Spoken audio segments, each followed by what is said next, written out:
وہ یا سبحان کا ورد کرے گا، اب اللہ تعالیٰ اسے گناہوں سے پاک کر دے گا۔ یہاں تک فرمایا کہ جو یا غنیوں کا ورد کرتا رہے گا اللہ تعالیٰ اسے غنی کر دے گا۔ یا عفو کا یا حلیموں کا ورد کرے گا تو اس میں یہ خصوصیت پیدا ہو جائے گی۔ حضرت معروف کرخی رحمۃ اللہ تعالیٰ علیہ کے پاس ایک شخص آ کر کہتا ہے میرے ہاں بیٹا پیدا ہوا ہے، آپ دعا فرما دیں۔ حضرت معروف کرخی کہتے ہیں چلو بہت اچھی بات ہے ماشاءاللہ، تم ایسا کرو بیٹھ جاؤ، ماشاء اللہ کانا کہ جو اللہ نے چاہا وہ ہوا، اس کا ورد شروع کرو۔ 100 دفعہ ورد کر لیا، 100 دفعہ اور کرو، 100 دفعہ اور کر لیا، چلو 200 دفعہ اور کرو۔ 500 دفعہ جب ورد مکمل ہوا تو خلیفہ کی ماں کی طرف سے قاصد آیا، آ کر کہنے لگا کہ ام جعفر نے آپ کو 500 دینار بھیجے ہیں کہ آپ غریبوں میں تقسیم کر دیں۔ حضرت معروف کر کے کہتے چلو یہ اس کو دے دو۔ کہا سارے دے دو؟ کہا ہاں، اس کے گھر بیٹا پیدا ہوا ہے، اس نے بھی ماشاء اللہ کانا کا 500 بار ورد کیا تو اللہ نے اس کو یہ 500 دینار عطا فرما دیے۔ اور اس کو کہا اگر تو زیادہ دفعہ کرتا تو زیادہ دفعہ ہو جاتے۔ ایک بزرگوں نے اپنے ماننے والے کو کہا کہ تو بیٹھ جا اور اللہ کا ورد کر۔ وہ اللہ کا ورد کرتا رہا، اللہ کا ورد کرتا رہا، اس کے جسم پہ اثرات ظاہر ہوتے ہیں۔ یاد رکھیے زبان سے نکلنے والی چیز یہ عام نہیں ہوتی، فرشتے لکھ رہے ہوتے ہیں، آپ کا پورا بدن اس کی گواہی دینا شروع کر دیتا ہے۔ It is very important. میں نے کتاب میں پڑھا کہ اللہ والے وہ ذکر سے کسی وقت بھی خالی نہیں رہتے تھے، ان کا کوئی لمحہ ذکر کے خالی نہیں ہوتا تھا۔ اگر ذکر کرتے کرتے زبان رک جاتی تھی اور وہ سو جاتے تھے تو اس وقت وہ کسی قریبی چیز کے ساتھ کنیکشن کر کے ادھر ذکر جاری کر دیتے تھے۔ وہ کہتے ہیں کہ جی وہ ایک بزرگ گاڑی میں بیٹھے تھے، he was a very big بزرگ، اور وہ جب گاڑی میں بیٹھے تو اب انہوں نے تھوڑا لیٹنا تھا یا تھوڑا قیلولہ فرمانا تھا، تو انہوں نے اپنا ذکر گاڑی کی جو آواز ہوتی ہے نا ریل گاڑی کی، اس کے ساتھ اٹیچ کرنا چاہا کہ جیسے وہ چھک چھک چھک ہو رہی ہے تو میں اس کے ساتھ اپنا ذکر اٹیچ کر دوں، پھر جب جاگوں گا وہاں سے لے لوں گا۔ لیکن جب اٹیچ کرنا چاہا تو اٹیچ نہیں ہو رہا تھا، تو انہوں نے غور سے دیکھا سامنے ایک اور بزرگ سو رہے تھے، ان کا پہلے اٹیچ ہوا تھا۔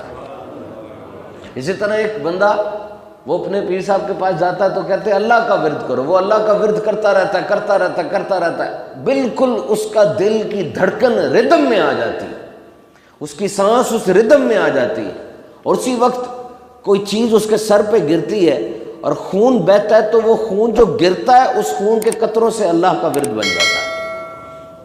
ورد بڑی چیز ہوتی ہے، اب کر کے دیکھیں۔ اور واقعی اگر بے دھیانی میں بھی ورد کیا جائے نا کہ بندے کی زبان چل رہی ہے صحیح مخارج کے ساتھ تو بندہ بہت آگے پہنچ جاتا ہے۔ حضرت عیسیٰ علیہ السلام دوسرے آسمان پر ہیں، اور ان کو جو آخری نبی مانتے ہیں وہ تھوڑے کنفیوز ہو گئے کہ چونکہ ان کو آسمانوں پہ اٹھا لیا گیا تو وہ اللہ ہے، استغفر اللہ، ٹرینٹی کے قائل ہو گئے، وہ ٹرینٹی کے کہ there are three gods.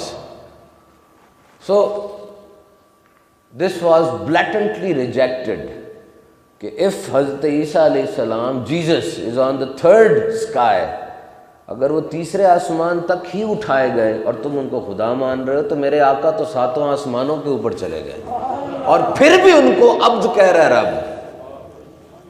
7 آسمانوں کے جو اوپر جاتے ہیں اور جو سب کچھ سمجھ بھی آتے ہیں دیکھ بھی آتے ہیں وہ تو عبد ہیں، اور تم ان کو رب کیسے کہہ رہے ہو؟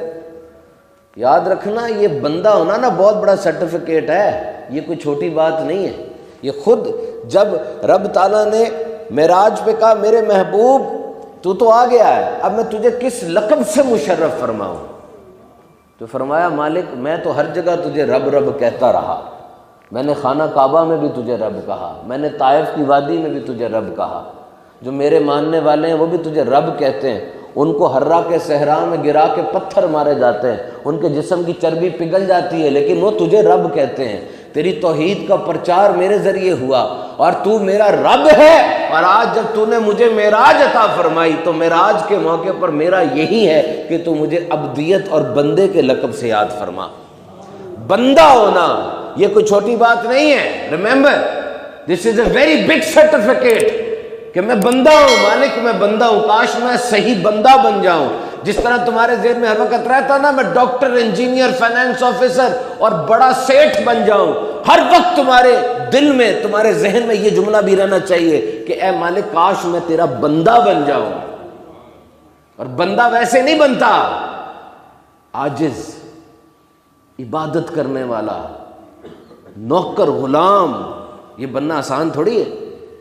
اس میں سب سے پہلے اپنی میں کو مارنا ہوتا ہے. اس لیے بزرگ کہتے ہیں اپنے آپ سے اٹھے گا تو خدا تک پہنچے گا نا. اپنے برتن کو صاف کرو، میں کی نفی کرو. جو بھی کام ہو جائے، جو بھی نعمت ملے اس کو ایٹریبیوٹ کرو. مالک تو نے صحت دی، تیرا کرم ہے. اے مالک یہ بیوی بچے میرے، تیرا کرم ہے. اے مالک یہ کھانا مجھے مل رہا، تیرا کرم ہے. مجھے جو سٹیٹس ملے، مجھے جو عہدہ ملا، مجھے جو ڈگریاں ملی، مالک یہ تیرا کرم ہے. دس مائنس می.